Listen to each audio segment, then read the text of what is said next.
KUAM TV8, first on Guam.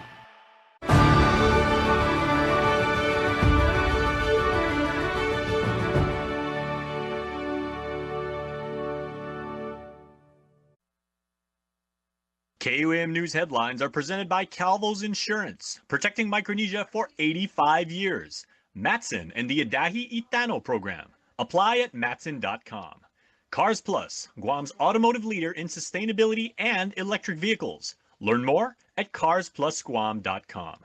McDonald's of Guam, I'm loving it. And King's Restaurant, serving your local breakfast, lunch, and dinner favorites for over 45 years.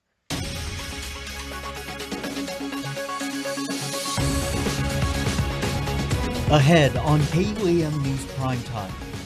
A long-standing tradition is back. Crowds of the island's Catholic faithful gathering here at the capital in Hagåtña for the procession this Santa Marian Kamalan Day. I'm Julian Hernandez taking you on location. Plus, discussion begins focused on the damage claims process for those impacted by the ongoing load shedding. It's the first in a series of town hall meetings the Power Authority's Oversight Chair has planned. Decision 2024 already taking shape. I'm Tomas Panglonia coming up with a story, sitting down with the governor asking if he'll be a one-term administration, and we speak with a potential delegate candidate. Half a day and good evening. Welcome to KUAM News Primetime. I'm Nick Delgado. And I'm Destiny Cruz. Happy Press Group Friday. Thank you so much for ending your week here with us. The return of a tradition that's happened here for generations this time of year, the procession for Santa Marian Kamalan back in Hagåtña today. KUAM's Julian Hernandez was there and gives us a look at the celebration. Buenas and happy day, everyone. I'm Julian Hernandez here with the rest of Guam's island's Catholics, getting ready to take part in a long-standing tradition of walking in praise and prayer alongside Santa Marian Kamalan. Every year, many of the island's devoted Catholics would gather and start the procession here at the Dulce Nombre de Maria Cathedral Basilica. Due to the COVID-19 pandemic, the community had to adapt to alternative options to observe this day. Just like the motorcade that we saw last year going around the island. Many excited that this year they get back to gathering for this procession. And among them with me right now is... And what village are you from? Well, I have to ask. So first off, why is it important for you to be here today? So for me, it was always a family tradition. We always made it worthwhile to know that you have to represent your faith and you have to show up for God, to give your time and to be part of this community that would have widely on. Well, thank you so much. And then, participants are joyful to be here today. The walk did lead to some road closures, but overall, it's an event that is much needed for those who are attending today. And the procession will end with a mass back at the cathedral. Thanks, Jules. Well, from damaged appliances caused by load shedding to the growing power rates, Southern residents attended the first in a series of town hall meetings held by the Guam Power Authority's Oversight Chair. The discussion beginning in Malasu, where GPA officials explained the process for those filing damage claims. If your items in your home or business were damaged from the recent load shedding, the Guam Power Authority is urging customers to file a claim online. The process can be an added headache. It's one reason why Power and Energy Utilities Oversight Chair Senator Will Parkinson planned a series of town hall meetings across the island. It's about acknowledging the essential role that stable and reliable power plays in our daily lives and the importance of protecting consumers from the unforeseen impacts of necessary grid management practices. The first town hall held in Malasu Thursday night. It is not only essential to address the direct impacts on consumers, particularly in terms of appliance damage, but also to ensure that the process governing compensation are rooted in transparency and fairness. GPA staff attended in support of the senator's efforts. GPA's James Borjas says the timeline to process a damage claim is case by case, but could take anywhere from 1 to 2 weeks to complete. Upon finding if it was truly in fact due to a surge or a fluctuation or frequency change that may have caused the damage, of course we will decide and the committee will agree whether or not, yes, the power that was supplied to that home or business did in fact cause that damage. GPA management has said the worst of the island's load shedding is over, hoping to avoid having to do it all again during the summer months. While GPA is working to make the claims process more efficient, Southern resident Art St. Nicholas shared the price for electricity is just too costly. I'm probably in the average of $675 to $850 in power bill a month. Okay, that's my average, and I've always complained about it. Number of times where I've given up. St. Nicholas saying more should be done to keep rates down. What about the people that cannot afford their power bill? I know I've constantly mentioned that there's two things really that will make a person leave this island. Either their kids are living off island or medical reason. Third reason is economy and the power bill. It is bad now in Guam. Our economy is terrible. You are right. If you're averaging a $675 power bill a month, that's extremely high. Just so you know, the average residential customer GPA, we're going to talk a little bit in kWh or kilowatt hours.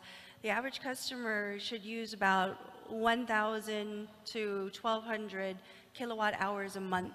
Anything over that raises concern. And not even doing the calculation here, 675 is a lot.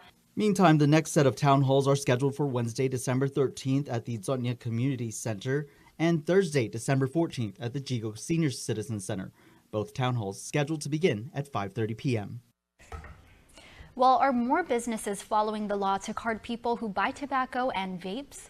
The Guam Behavioral Health and Wellness Center and the Department of Revenue and Taxation conducted random and unannounced retail compliance checks across the island.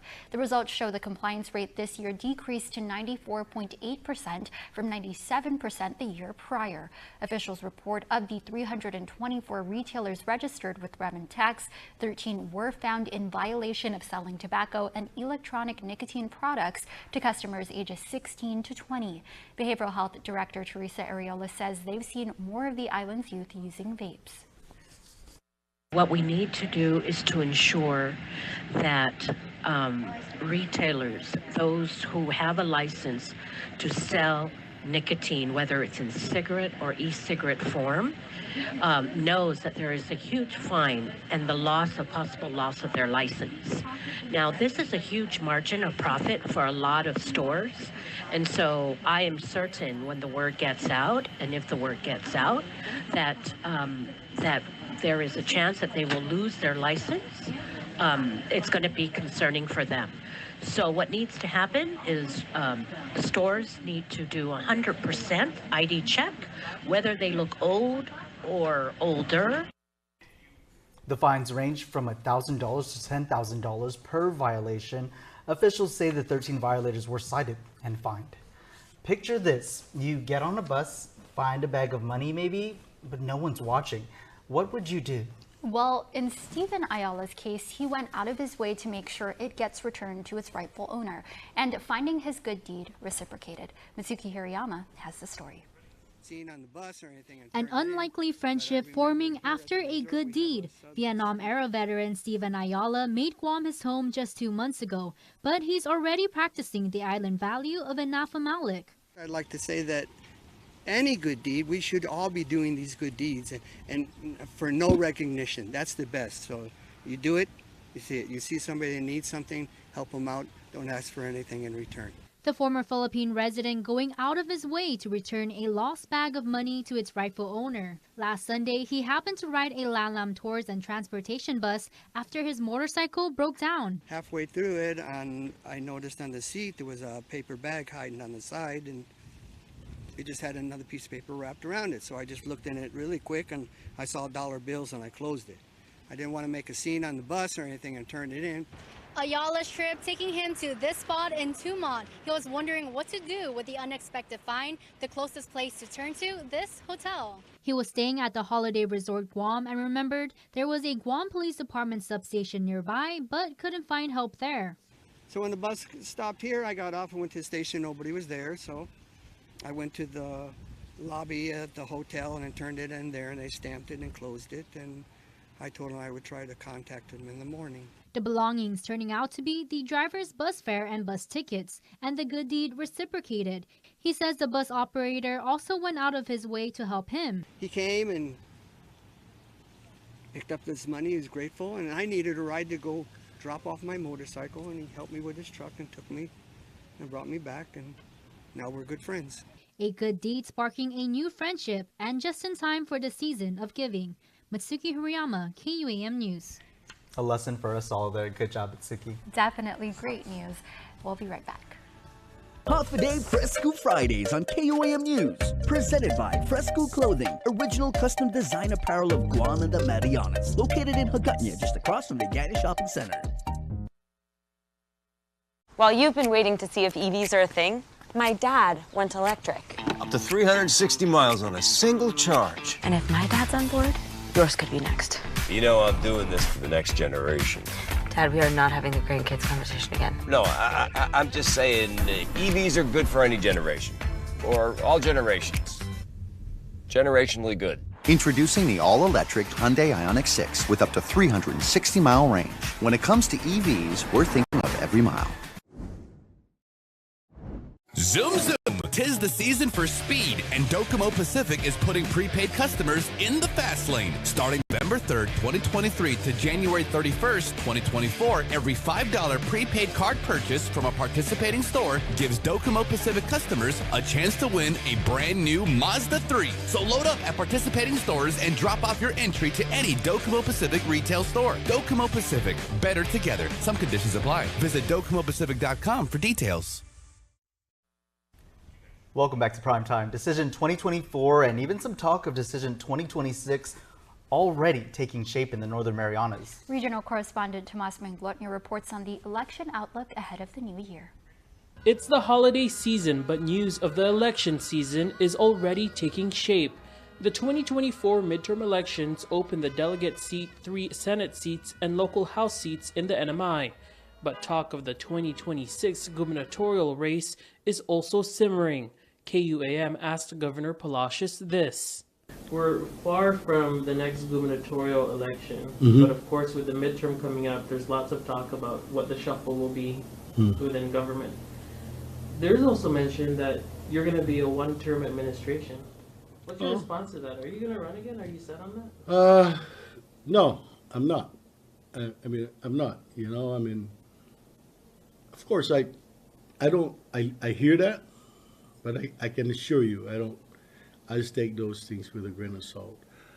I've been for 4 years, and I've committed to go 4 years, and I haven't even begun to think about the next 4 years,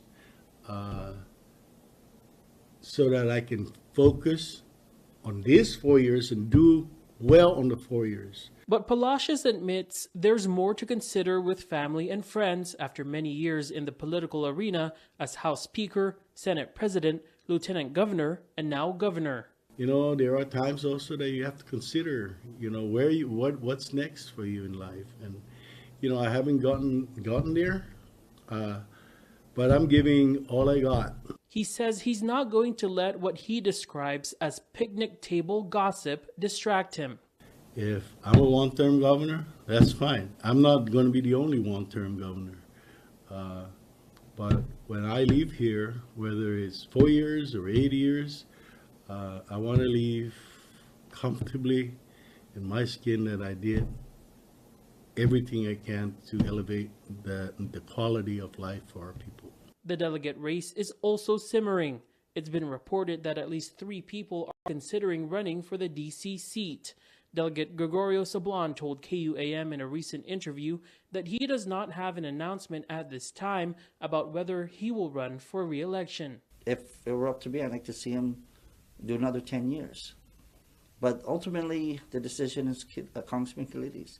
And if he decides not to seek another term, then I am interested.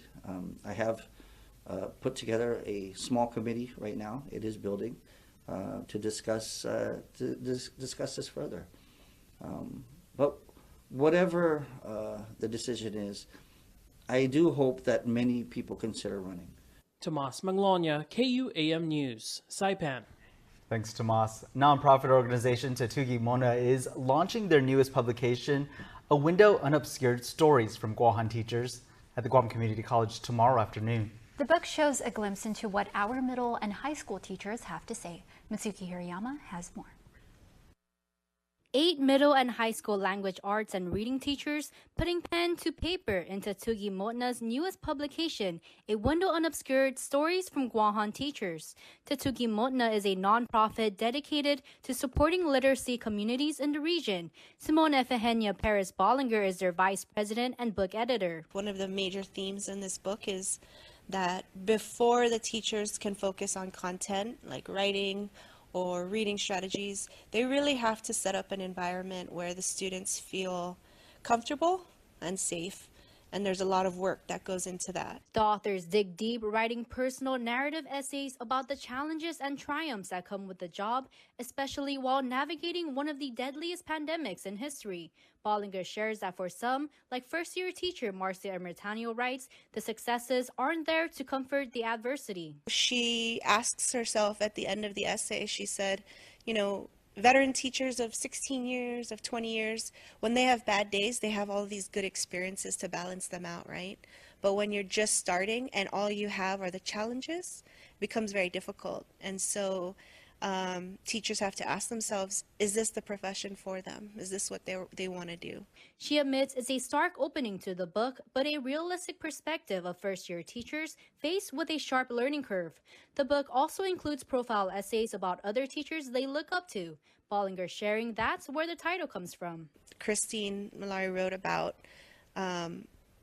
one of her teachers that works at JFK that went through the rebuild of JFK and kind of led that effort, Mr. Andres, and she describes him teaching in his classroom in this one scene, and he's got windows around his classroom and he's sitting up on a desk or something and he's gesturing and he's teaching and the students are engaged, and she just notes how his curtains were open and his window was unobscured. You know, we could just see what was going on. She says the stories are also windows showing a glimpse into these educators' experiences, and the public can hear more at a free book launch this Saturday at the Guam Community College Multipurpose Auditorium at 3 p.m. There will be live readings and copies of the book will be sold for $10. There's never been anything like this, where we're really getting stories from teachers on Guahan. Mitsuki Hirayama, KUAM News. As you heard in Mitsuki's report, you can catch the book launch tomorrow at GCC's Multipurpose Auditorium in Manilao. It's a free event that starts again tomorrow at 3 p.m. and you don't want to miss out on the live readings and your chance to get your hands on copies of the book going for $10. Well, this Monday night, a star-studded lineup of hip-hop legends will perform on a Grammy salute to 50 years of hip-hop. Executive produced by LL Cool J, Questlove, the concert special will showcase and celebrate the genre's profound history and monumental cultural impact around the world. Check out this preview.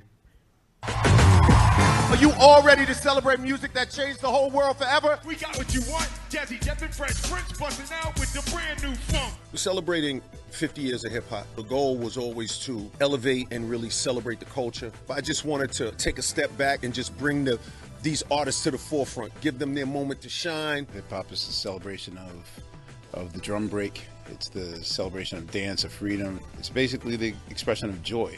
Merry, merry, merry, merry, I feel for joy. Please with all the beats around my sisters like a toy. Slick and switch over down the sound totally a yes. Let me state the position. Ladies first, yes, yes. There's a lot of boys clubs out here. And hip-hop was one of them until you heard the female's voice. We showed up, we stayed, we maintained, and we forged a new plateau for the next female MC coming. I feel like I was born in love with hip-hop. Hip-hop runs through my blood, my veins. Watching music videos, listening to the lyrics. Pick it up, I'm gonna sing, crispy and clean. You can try, but don't work, cause you can't intervene. So we be the outcast, down for the settle. Won't play rock, won't play the pebble. No matter where you travel in the world, hip hop exists in the language, in the area or region that they're playing the music. That people are having hip hop movements all over the world. Hey man, the South gonna go out there and set the stage on fire. What you know about that? This night is something special because you get to see so many different generations of hip hop.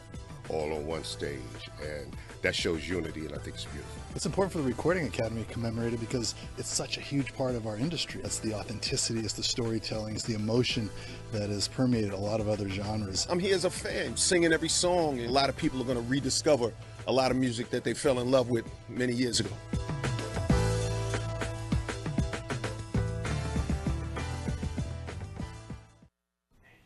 Now don't miss the 2-hour live concert special, a Grammy salute to 50 years of hip-hop, Monday, December 11th from 8:30 to 10:30 p.m. on CBS TV 11 and available to stream and on demand on Paramount+. Riz. It's the Oxford's 2023 Word of the Year. This word has beaten out other popular terms like Swiftie and even situationship. KUAM finds out how well the island community knows the word Riz. It's the slang sensation stealing the linguistic spotlight, outshining all other words with style and charm. Riz. The Oxford University Press crowning the popular term used typically to describe the ability to attract a romantic partner with 2023's Word of the Year. KUAM getting the word on the street about the Word of the Year. The word of the year is actually Riz. Have you heard of this word? Rinse? Riz, like R-I-Z-Z. R-I-Z-Z. Yes. Never heard of it. Never heard of it. Never heard of it. For Angie Dames, Riz isn't a part of his vocabulary.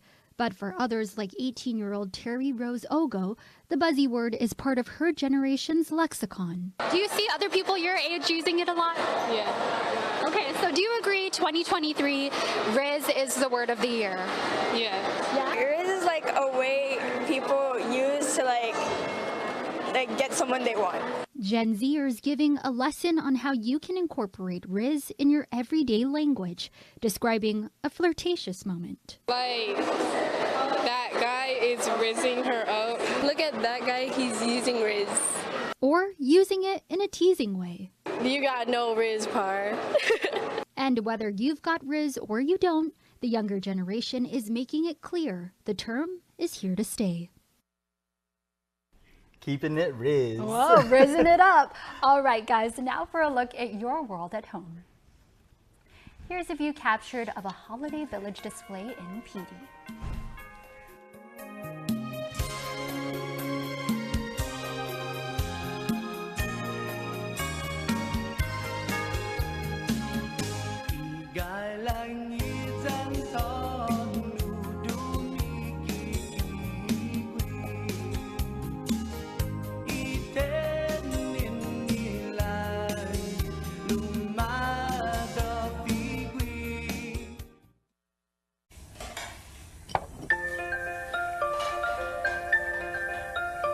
Honey, do you want some milk? Do you ever wonder how your favorite products make their way into your local stores? Most arrive on state-of-the-art Matson vessels that transport containers of food, household items, equipment, and supplies into the islands every week. Because we know that you depend on us, we work closely with our partners to ensure that our shipments arrive on time, all the time, so you can find your favorite products when you need them. We transport the region's most precious cargo that supports successful businesses and promotes a better quality of life for our families. Matson is proud to have been the hometown shipping carrier for Guam, the CNMI, and Micronesia for the past 25 years, and you can count on us to be here for generations to come.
Calvo Select Care's comprehensive medical provider network offers our members choice and access to quality facilities locally in Asia, Hawaii, and the continental United States.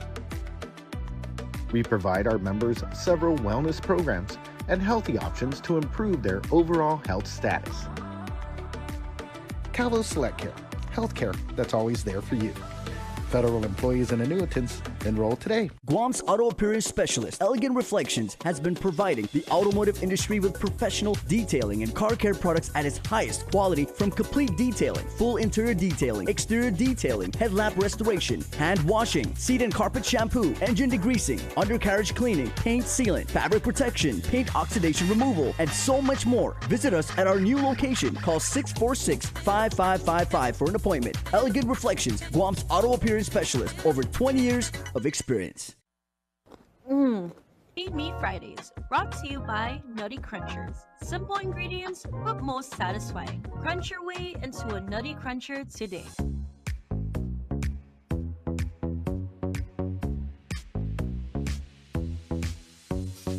Happy day, guys. Welcome back to another edition of Feed Me Fridays. As you guys can see here, we tried all of them last week, but today we'll be incorporating them into breakfast bowls. Just put our assigned bowl. All right, and now we have our yogurt. So I love me fruit, so I'm gonna include all the toppings that we have here, which is blueberries, strawberries, bananas, and of course our Nutty Crunchers. For the acai, I'm gonna try the Nutty Crunchers honey granola. And Nutty Crunchers are also actually gluten-free, dairy-free, low in sodium, and they're also cholesterol-free. So for those of you who are watching your health, these are really good for you. And we also have our nut and tree mix for our yogurt. And there you have it, guys, our two simple breakfast bowls with our Nutty Cruncher bars. So we'll try the acai bowl first. Get a little bit of everything.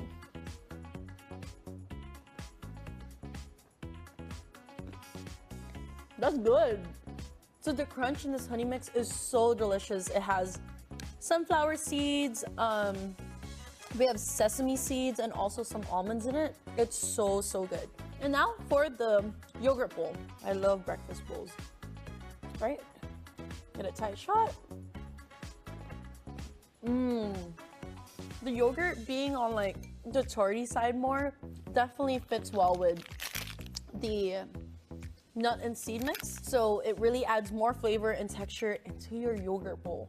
You guys need to try this for sure. And there you have it, guys. Two very, very easy breakfast bowls brought to you by Nutty Crunchers. And we'll go ahead and see you guys next week. Cheers! Feed Me Fridays, brought to you by Nutty Crunchers. Simple ingredients, but most satisfying. Crunch your way into a Nutty Cruncher today.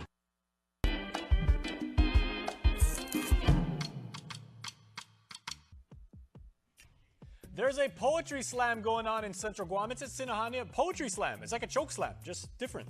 Make sure to register, open to all public school students, and you must register by emailing peacecompguam@gmail.com. Stop by Manila because the mayor, the vice mayor, the priest, everybody, all of the groups over there, UOG, GW, FD, everybody's inviting you over to Manila because they have a Christmas Festival 2023, even Price Elementary. They want you to go to the Manila night markets, 11 a.m. to 9 p.m. on the 10th. What better place on Guam to spend Christmas than with the good folks of Manila? Viva Santa Teresita. And on Friday, the 22nd, check out American Memorial Park up in Saipan for a toy distribution drive-through event held while supplies last. Nick and Destiny, it's weekend time. Let's go. Let's get this thing started. Hurry up. Just finish the news. Okay, Jace. Now your Cold Stone Premier Birthday Club shout-out submitted on KUAM.com. And the winner of a yummy ice cream cake. Happy birthday. This one is extra special, everybody, because on Friday, Mercy Sablan Jesus wishing you love, peace, and happiness on your special day coming from the one and only Macshot clan. Have a safe, blessed, happy birthday. And a very, very happy birthday to the president of our wonderful company, the man, the myth, the legend, Joey Calvo. Man, boss, we miss you, but we wish you a wonderful birthday. We hope you have something amazing to eat. We hope you have a great time watching football this weekend, college, Heisman Trophy, pros. Otherwise, go Niners. Joey, we hope you have a fantastic birthday today. And one more Friday birthday celebrant, celebrating the first Scott in the Duenas clan, the genetic pillar of our fathers and our beloved Papa. Happy birthday to the one and only Scott Duenas and your very adoring family and community. Say, we love you. All right, now we have a birthday club winner, so somebody is going to get an ice cream cake, and this week's winner is Nathan Balbin, who was born on December the 5th. But Nathan Balbin, the winner of a Cold Stone Creamery ice cream cake, so we will DM you when you can pick up your prize. And that's your Primetime Show. Have a safe weekend.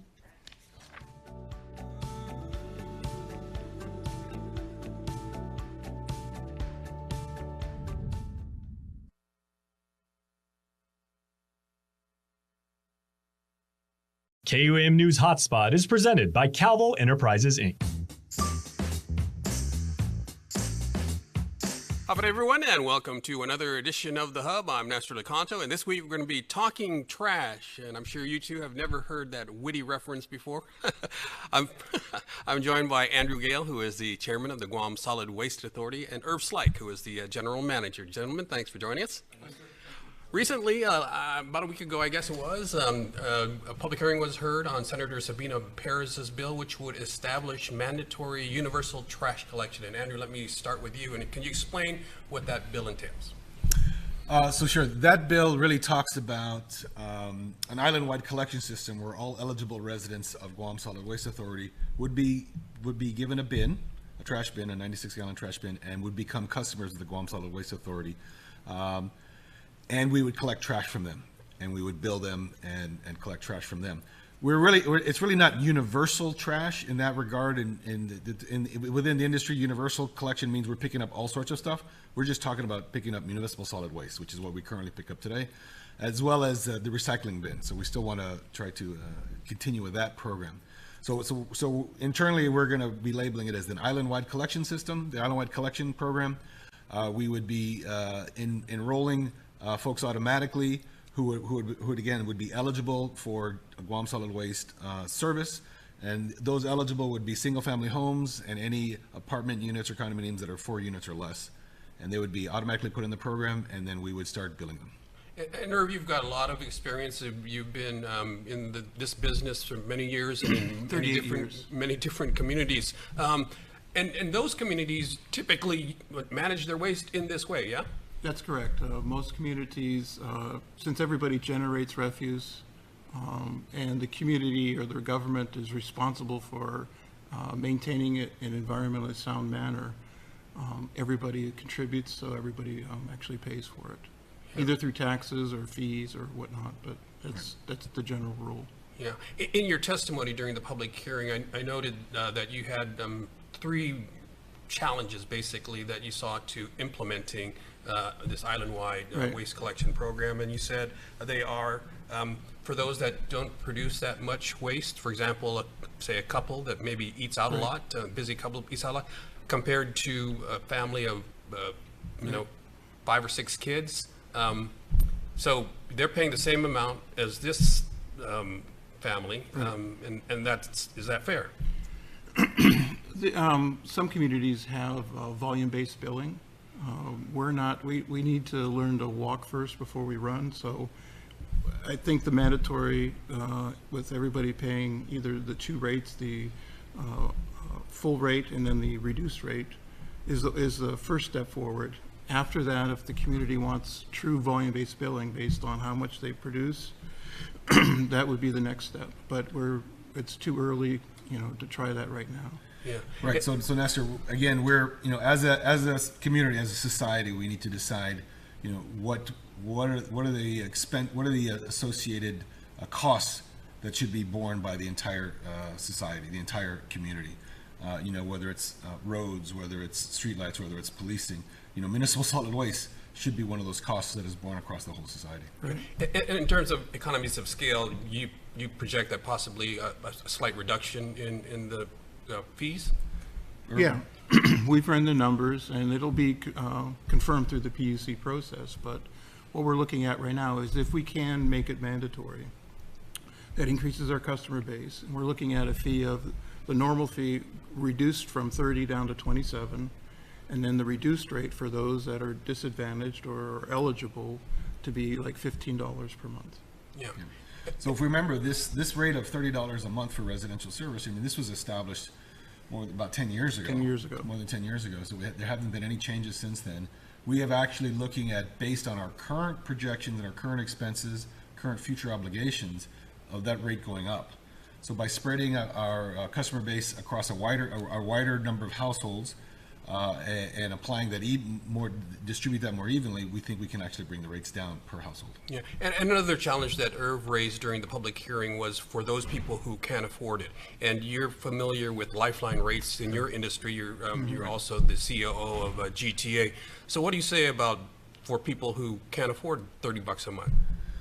Well, you know, one of the things that, as we talk to many different politicians and island leaders about this program, about implementing island-wide, some form of lifeline program, some form of customer assistance program, CAP, if you will, was important.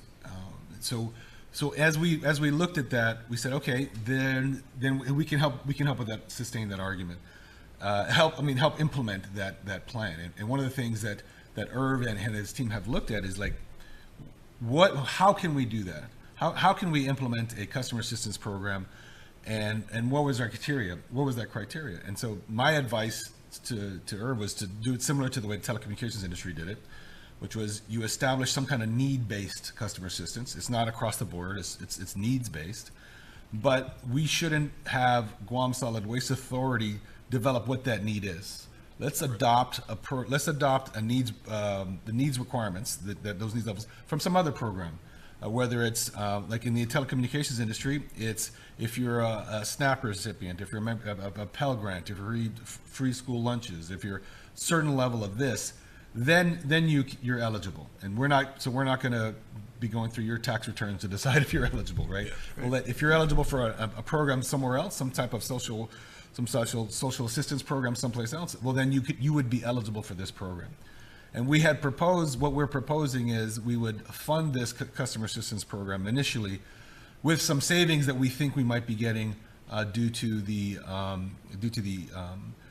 recent court settlement. The recent court settlement that Governor Leon Guerrero has signed with the U.S. government regarding paying for a portion of the cost of the ORDOT dump. Yeah, that's the Navy, right. The student with the Navy, right? Right. Okay. And the third one, Irv, which I thought was interesting and more on a philosophical level, you said that many might think of this as government overreach. Can you explain that? Yeah. So Guam's a perfect example. So if you were in the States, for example, in a state that's bordered by some other states, and you made it mandatory, we have other disposal options. You could go cross state lines because, again, they've ruled that trash is a commodity, so it can go freely across state lines. So there's other options. Guam has one disposal facility, and if people truly want to free themselves of the tyranny of the government telling them where to put their waste, there's not a lot of other options for them. Right. And quite frankly, $30 a month, it's a lot more in the States, and it's a community responsibility. Like, what else are you going to do with your waste? One of the other benefits that we see from implementing this program is the alleviation, some type of remediation from illegal dumping. Yeah. Right. We don't think it'll solve it 100%, but if everybody is enrolled, if all households are enrolled in the Guam Solid Waste Authority and paying to be members of that service, then they'll have a bin. We'll provide a bin. We'll come to your house once a week, pick it up. Also, you also can avail of the other programs within Guam Solid Waste Authority, which includes bulky item pickup, which includes using transfer stations for household hazardous waste, for all those other things that are designed for paying ratepayers. All right, we got to take a short break and want to talk a little bit more about the illegal dumping aspect and all other stuff related to this and how you're going to roll it out. But we'll take a short break and we'll be back with more of The Hub right after this.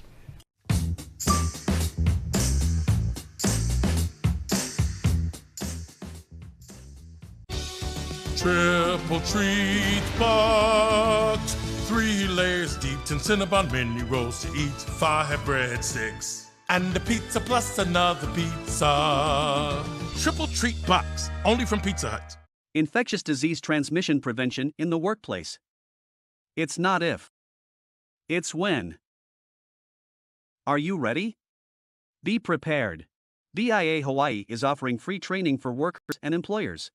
Zoom zoom! 'Tis the season for speed, and Docomo Pacific is putting prepaid customers in the fast lane. Starting November 3rd, 2023 to January 31st, 2024, every $5 prepaid card purchase from a participating store gives Docomo Pacific customers a chance to win a brand new Mazda 3. So load up at participating stores and drop off your entry to any Docomo Pacific retail store. Docomo Pacific, better together. Some conditions apply. Visit DocomoPacific.com for details.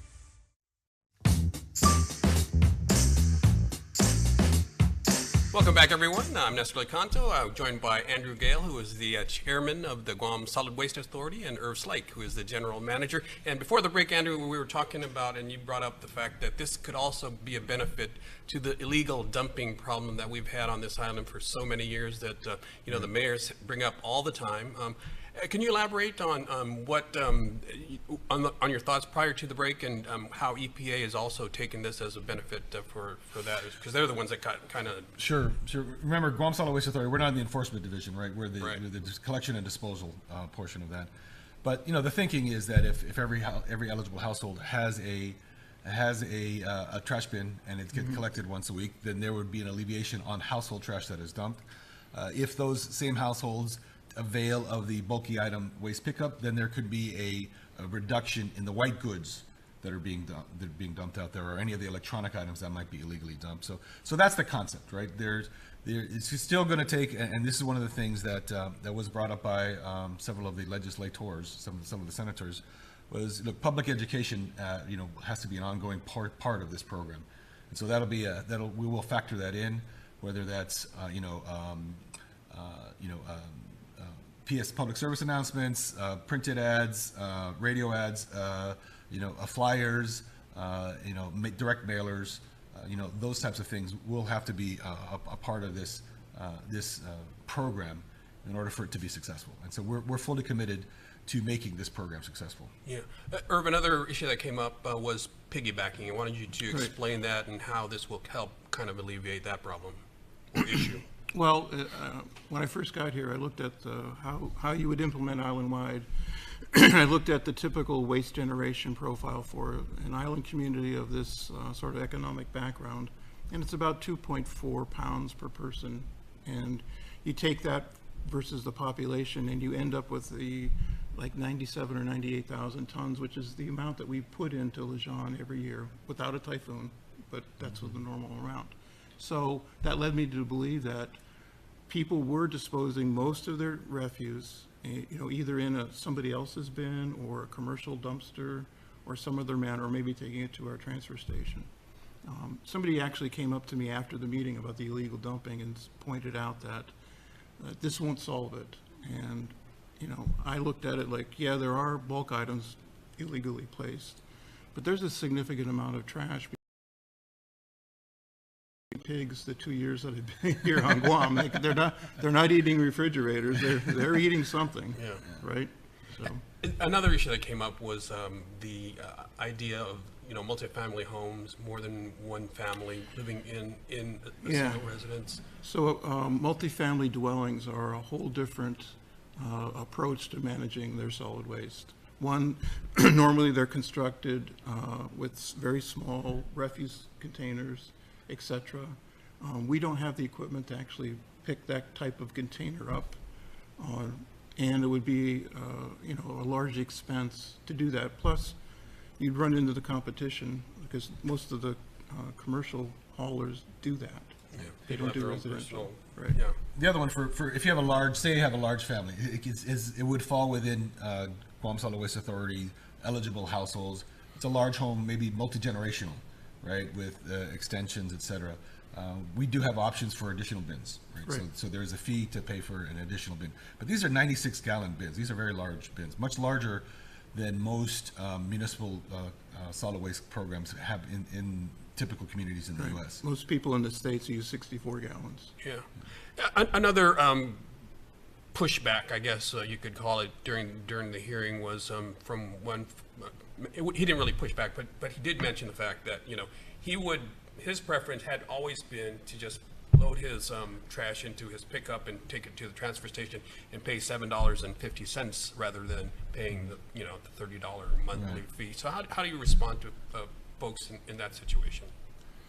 Well, like I said, as a community, we need to decide how we want to handle our municipal solid waste, and it should be borne across the entire community. I mean, that's my response there. Is like, sometimes a personal preference has to be overridden by the good for the greater amount of society. That's what it is. So that's how I would respond to that myself. I talked to a gentleman who actually phoned me after the hearing, and had concerns because he's a transfer station user. And when we talked, it boiled down to what I saw happen in Connecticut and other places that I've worked at. The transfer station is sort of an opportunity for some members of the community to meet each other and throw their trash out and spend a little bit of time Saturday morning just being together. And I'll meet you at the transfer station. He was an elderly gentleman, and that was what he looked forward to. So he didn't want to see any of that impacted. So when we look at the whole program, I did mention in the hearing that operating the transfer station is more costly to GSWA than it is for us to send a truck down to pick stuff up. And I was hoping that people would, enjoy the convenience and less car trips from us just having our truck pick their waste up rather than them taking it to us. So, but I understand everybody has their thing. We do want to look at taking more bulk items because if you do the mandatory, everybody's a GSWA customer, so they're eligible for the bulk pickup. Curbside, what we'd like to do is reimagine the transfer station so they could actually bring those bulk items in. Yeah, but under the universal or island-wide program that you're talking about, that would go away, Yeah. Okay. What would go away? No. The $7.50. No. It may not. Would they? It may not. We're looking at that. We're still. That's a good question, Nestor. As we're implementing this program, and we'll come up with the rules and regulations, which will have to go through public hearings and through the whole administrative and adjudication process for any government rules and regs. We're contemplating how we alter the role of the transfer station. So we have the Aggie transfer station, we have the Manolo transfer station, we have the one in Harmon, the household hazardous waste that also collects household hazardous waste and other items. So we would need to we'll get feedback from the stakeholders and the community about how we would continue to handle those things. But it would obviate the need for someone to pay $7.50 to come in and do a load of household trash if we're coming to his house and we've given him a card and he's picking up trash. The last management audit that GSWA had, actually from MSW, that was presented to the PUC, actually had a recommendation that we consider closing the transfer stations just because they were a cost center that wasn't being recovered through fees. Right. So with a very small amount of refuse that was collected. Speaking of community feedback, just on anecdotally from what you both have heard, what has the response kind of been? Well, so other places I've worked past 38 years, if you talked about making something mandatory in the states that I worked in, like Virginia, Maryland, your phones would have been off the hook. There might have been pitchforks at your door. So haven't seen any of that yet. Hopefully never, but no. Yeah, Andrew, have you gotten any feedback? Yeah, I've got a little feedback from some of our mutual friends that it was the same argument. Look, I don't generate that much trash. My empty nesters. I have relatives next door. We share a bin. It's like. And I say, and I go back with that argument. Look, as a society, we need to decide how we're going to handle municipal solid waste and how we're going to apply that across us as a community in order to alleviate, to create a sanitary condition. Because remember, municipal solid waste if it is not properly collected, stored, collected and disposed of, it creates unsanitary conditions. Yeah. And we need to do something about illegal dumping. Right, and we can argue that this is going to work. It's not going to work, but this is at least something that we can say we're going to attempt. This is it's common in every other community. When Irv mentioned this this management audit that was performed after the receivership was ended for the operations side of Guam Solid Waste Authority, a third-party consultant came in and handled a management audit, and that was one of the big recommendations. Is look, we surveyed 40 or 50 other municipalities, and you're like one of two that don't have this program in place. So that was one of the big recommendations. Yeah, this was actually one of the top recommendations as to why don't you have a solid waste program. Okay, we're going to take one more break, and we'll be back with more of The Hub right after this.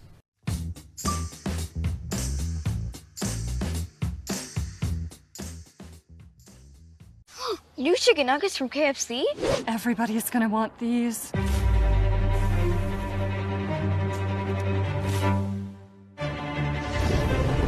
Let's eat these inside. Try new Kentucky Fried Chicken Nuggets. You've never had nuggets like these.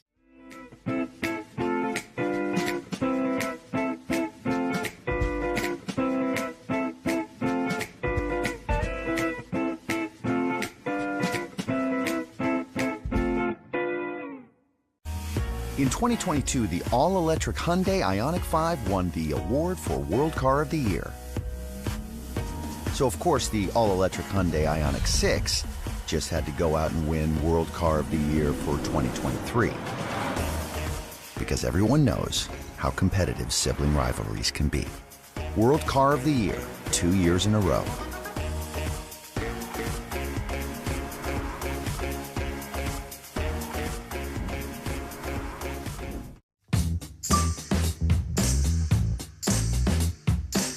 We're back with more of The Hub. We're talking to Andrew Gale, the chairman of the Guam Solid Waste Authority, and Irv Slag, the general manager. And so let's get into the nuts and bolts of this. So you guys won't actually be sending out bills, right? You're using, as I understand it, GWA. Can you explain that? No.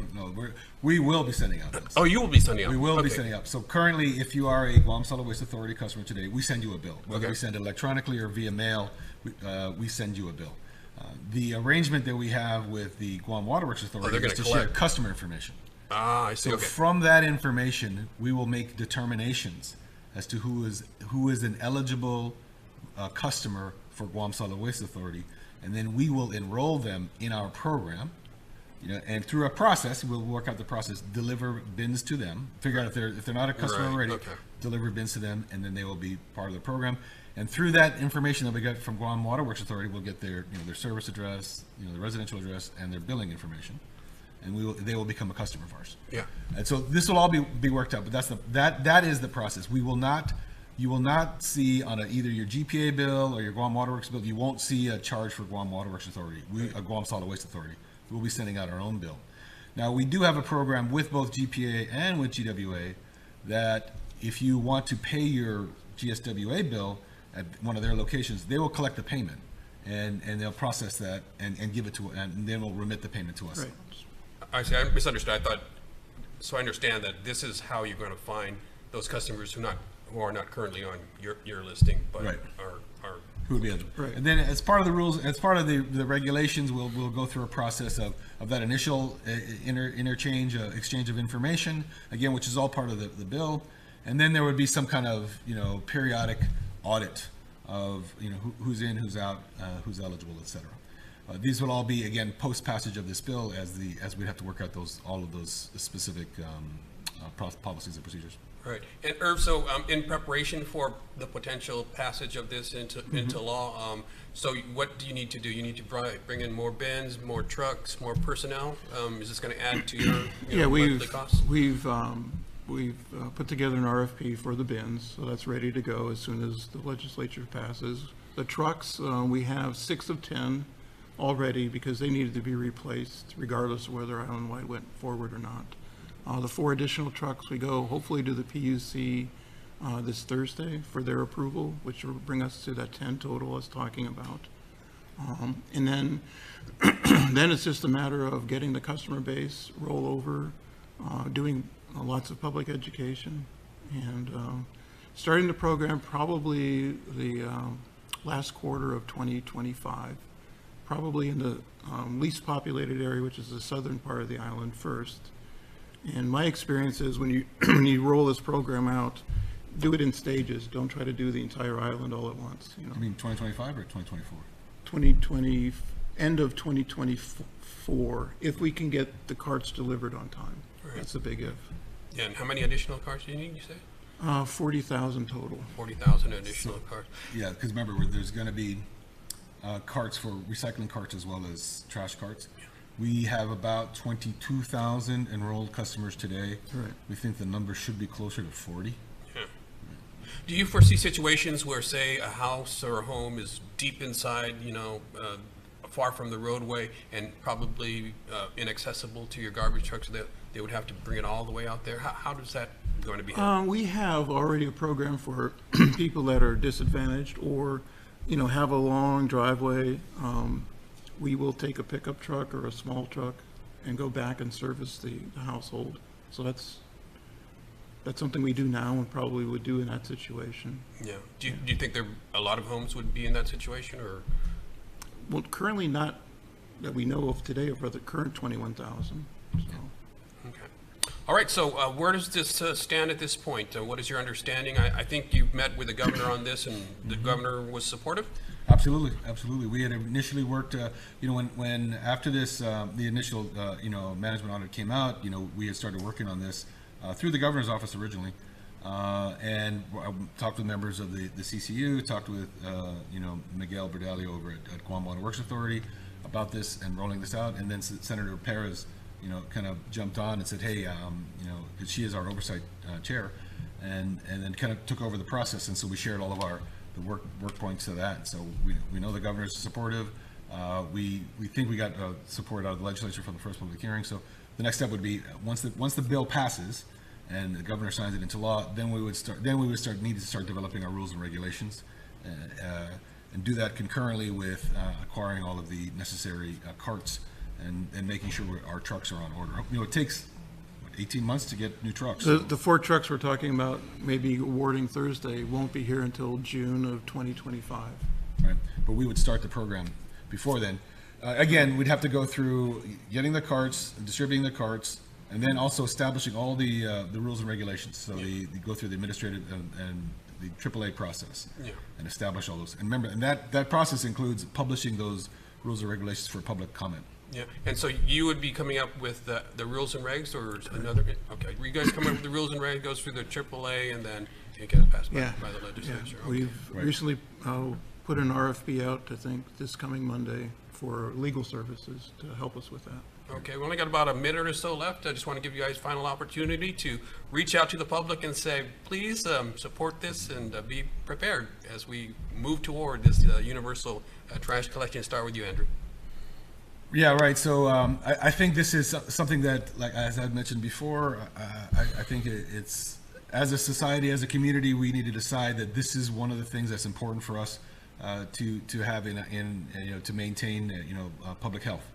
And so in that vein, this is the first step, one of the first steps towards helping also resolve illegal dumping. Right. And again, I don't think it's the panacea solution, but I think we need to do something. We have lived on Guam for so long, and we need to stop having community trash pickup days, and we need to. So this is one step towards eliminating those illegal dumps that pop up there. Then I think we ought to do it. Final word, Herb. Well, I know it's a big step for the community, and I know it's putting a lot of responsibility on GSWA, and I've been here for a couple of years, and I know, and I apologize to those customers that we've hit your mailbox or we've missed your trash for a week or 2 weeks, but we are trying to improve that, and we will continue to improve. And so I hope that the community appreciates what we've done through the typhoon and how we responded.